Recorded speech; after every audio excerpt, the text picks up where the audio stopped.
video es presentado por el Sistema Ciencia Garza Educativa de la Universidad Autónoma del Estado de Hidalgo. Para mayor información, visítanos en www.uaeh.edu.mx. Gracias por aprender.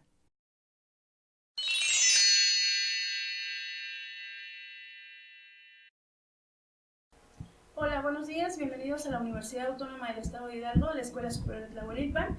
Mi nombre es Ariana Maya Sánchez, les doy la más cordial bienvenida a esta sesión que se llama Instrumentos de Medición. El día de hoy vamos a identificar cuáles son los elementos que contiene un instrumento de medición, en este caso específicamente en un cuestionario. Esta asignatura es seminario de tesis y vamos a dar inicio. Y bueno, la recolección de datos al momento de que nosotros hagamos una investigación va a estar siempre relacionado con el uso de técnicas y de herramientas que nos van a facilitar obviamente obtener información.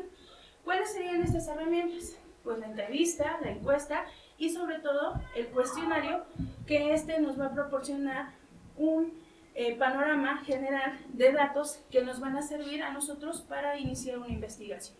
Y bueno, el instrumento de medición no es más que un recurso que nosotros como investigadores vamos a utilizar ¿para qué? Para registrar información o datos sobre las variables contenidas ¿en dónde? Pues en nuestra hipótesis, ¿sale? Recordando que la hipótesis es una suposición, es un supuesto hecho a partir de datos que me van a servir para iniciar la investigación. Entonces, ¿cuáles son los requisitos que yo como investigador tengo que identificar cuando yo elaboro o cuando yo tengo que identificar un cuestionario de medición? Tiene que ser confiable, tiene que ser válido y sobre todo tiene que tener objetividad. Y bueno, ¿qué es la confiabilidad, chicos? La confiabilidad es el grado en el que un instrumento va a producir resultados, sobre todo consistentes y coherentes. La validez es el grado en el que un instrumento en verdad, ojo, mide la variable que busca medir. Si yo quiero medir adaptación, pues obviamente mi instrumento tendrá que medir adaptación, ¿sale? Y bueno, en el caso de la validez de contenido, ojo, hablamos del contenido del cuestionario, en este caso los ítems, el instrumento requiere tener representados a todos o a la mayoría de los componentes del dominio contenido en las variables a medir. O sea, que todo el contenido, si decíamos del instrumento de adaptación, todas y cada una de las ítems tendrán que ir en el trayecto o en el tránsito de la adaptación, ¿sale? Eso nos referimos a la validez de contenido. La validez de criterio. Esta se establece al validar un instrumento que cuando se compara con algún criterio externo que pretende medir lo mismo.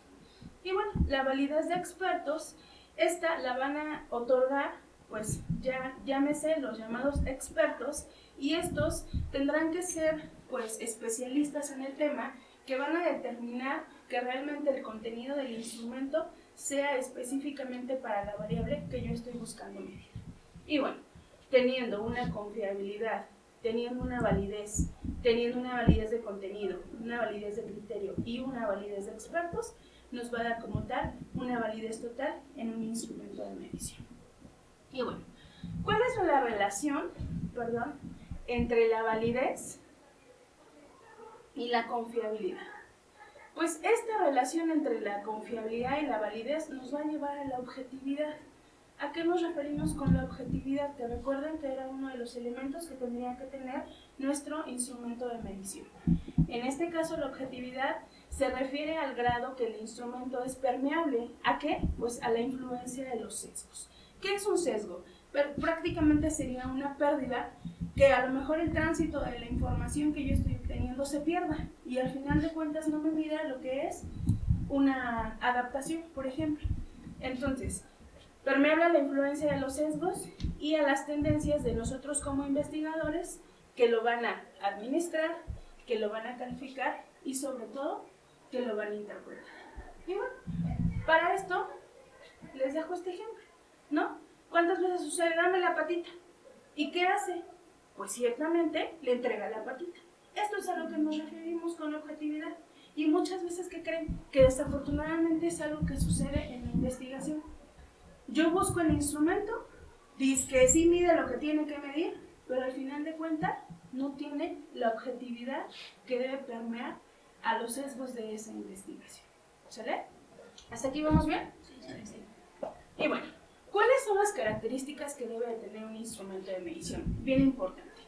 Tiene que ser un instrumento precodificado, las preguntas tienen que ser comprensibles, tienen que ser breves, no me puedo echar, no sé, un renglón de 5, una pregunta de 5 renglones, porque eso ya no sería algo breve.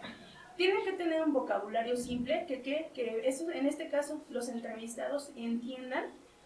Tienen que ser sutiles y no tendrían que ser directivas. ¿A qué me refiero con directivos? ¿Verdad que tú me dijiste que no te gustan las fresas? O sea, esto está directo. Ya no estoy preguntando si realmente o te estoy dando opción a que me des una respuesta diferente. ¿Sale? Y bueno, ¿cuáles son las formas de aplicar esas entrevistas? Pues existe un sinnúmero de aplicación de entrevistas sobre estos mismos cuestionarios. Uno, y yo creo que a la mayoría de nosotros nos han hecho entrevistas por vía correo electrónico. Otro sería la entrevista telefónica. Y bueno, la más común que nosotros trabajamos en investigación es la entrevista personal, directa. ¿Sale? Y bueno, hay diferentes tipos de aplicación de instrumentos. Tenemos cuestionarios con preguntas cerradas, cuestionarios con preguntas abiertas. Tenemos aquí un ejemplo de una pregunta cerrada. Ojo aquí, por favor, con ese tipo de preguntas, porque en dado caso ustedes también se van a dedicar en un futuro a construir a lo mejor un instrumento de medición, el cual no exista dentro de la amplia gama de los instrumentos. Entonces hay que tener cuidado con la construcción. Y este es un ejemplo de una pregunta dicotómica. Dicotómica quiere decir que la respuesta en base a 2. ¿Ha visitado usted algún restaurante de comida típica? Sí y no. Nada más, no hay otra opción de respuesta. Preguntas de respuesta múltiple, pero de opción única. ¿En qué tipo de establecimiento realizó usted la última compra de artículos de alimentación? Y yo tendría que contestar una opción única. ¿Sale? Y bueno, hay cuestionarios que van a tener un escalamiento de tipo Likert, ¿sale? Y que estas respuestas van a estar relacionadas en cuanto a respuestas de 3, 5 o hasta 7 categorías, ¿sale? Y la mayoría de las afirmaciones van desde una respuesta favorable a positiva o a una desfavorable o negativa. Y bueno, cuando nosotros requerimos construir un instrumento de medición, pues tenemos que verificar las características. Sin embargo, tendríamos que detonar estos 12 procedimientos. Primero, hay que redefinir fundamentalmente la parte de lo que yo quiero saber. Tengo que revisar una bibliografía, una literatura. Tengo que identificar, obviamente, cuáles son mis variables que yo quiero conocer. Tengo que tomar esas decisiones clave que me van a fundamentar en la construcción de las preguntas que yo requiero. Voy a construir mi instrumento, voy a hacer una prueba piloto, voy a elaborar la versión final del instrumento, voy a entrenar, ojo, al personal que me va a apoyar a la administración del instrumento, voy a obtener las autorizaciones, en este caso los consentimientos informados, para aplicar mi instrumento, voy a administrar el instrumento y voy a preparar los datos para el análisis. Y al final de cuentas voy a hacer el análisis para yo ver si realmente mi instrumento me da los resultados que yo busqué obtener. Y bueno, estos cuestionarios tienen 3 consideraciones básicas: el tránsito de la variable del ítem, la codificación y los niveles de medición.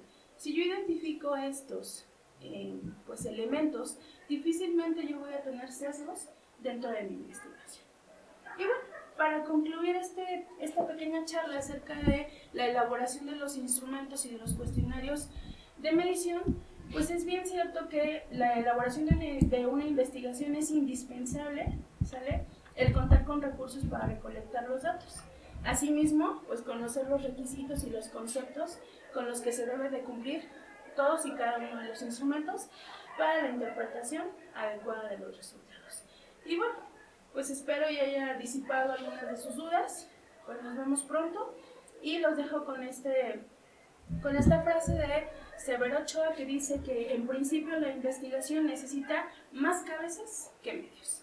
Y bueno, quiero agradecer a ustedes la atención y pues sin más ni más, mi nombre es Ariana Maya Sánchez y estoy para servirles. Muchísimas gracias por todo.